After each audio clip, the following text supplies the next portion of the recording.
नमस्कार दोस्तों, आज की कहानी है जिसने बुरे समय में साथ ना छोड़ा उसे कैसे छोड़ दूं। रात को सोने की तैयारी में थी कि मोबाइल बजा। मम्मी का फ़ोन था। इतनी रात उनका फ़ोन आना थोड़ा अजीब था। मन आशंकित हो रहा था कि क्या बात है। ज़्यादा टाइम ना लगाकर फ़ोन रिसीव किया। मम्मी घबराई थी। बेटा, वो क्या हुआ मम्मी? नीतू तेरी मौसी जी ना रही। यह खबर सुनकर पैरों के नीचे से जमीन खिसक रही थी। जैसे तैसे खुद को संभाला और मम्मी को दिलासा देकर लेट गई। लेकिन नींद तो आंखों से कोसों दूर थी। बार बार मौसी जी का चेहरा सामने आ रहा था। सोचते सोचते कब अतीत की यादों में खो गई पता ही न चला। बहुत ही हंसमुख और सकारात्मक सोच वाली थी मौसी। उन्होंने हमेशा अपनी मेहनत की खाई और गलत ना वो करती थी, ना ही उन्हें बर्दाश्त था। कोई भी हो, सच के लिए हमेशा तैयार रहती थी। तभी तो जब ब्याह कर मौसा जी के घर गई तो ज़्यादा दिन सास और नंद के साथ ना निभा पाई, क्योंकि सास की दकियानूसी बातें उन्हें बिल्कुल भी रास नहीं आई। मौसी जी पढ़ी लिखी थी, अपनी हर बात बेबाकी से रखती थी सबके सामने और नौकरी करना चाहती थी, लेकिन सास ने उनको बुरी बहू का तमगा पहनाकर अलग कर दिया। मौसा जी बहुत ही सुलझे हुए और ईमानदार इंसान थे।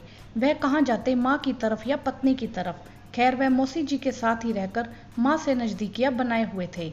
साधारण से वकील मौसा जी और मौसी जी की कमाई जरूरत भर को हो जाती थी कि वह अपने तीनों बच्चों का पालन पोषण कर सके।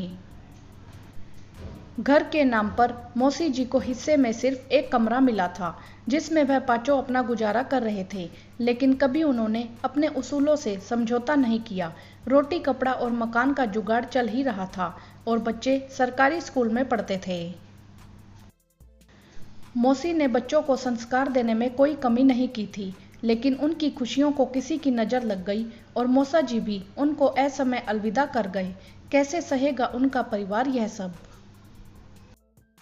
मौसी अकेले तीनों बच्चों को कैसे पालेगी।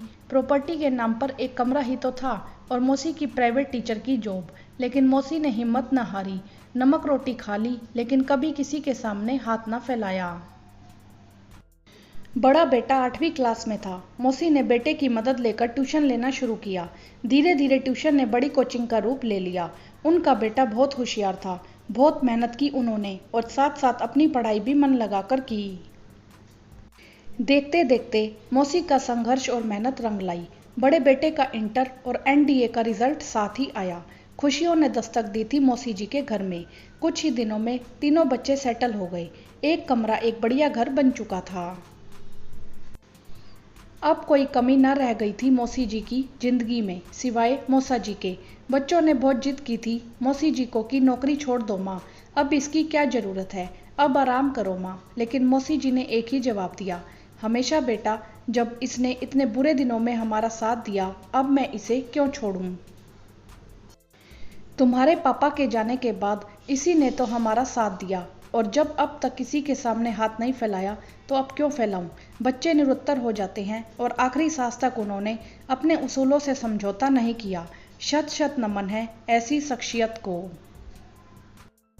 वीडियो को लाइक करें, ज़्यादा से ज़्यादा शेयर करें और चैनल को सब्सक्राइब भी करें। धन्यवाद।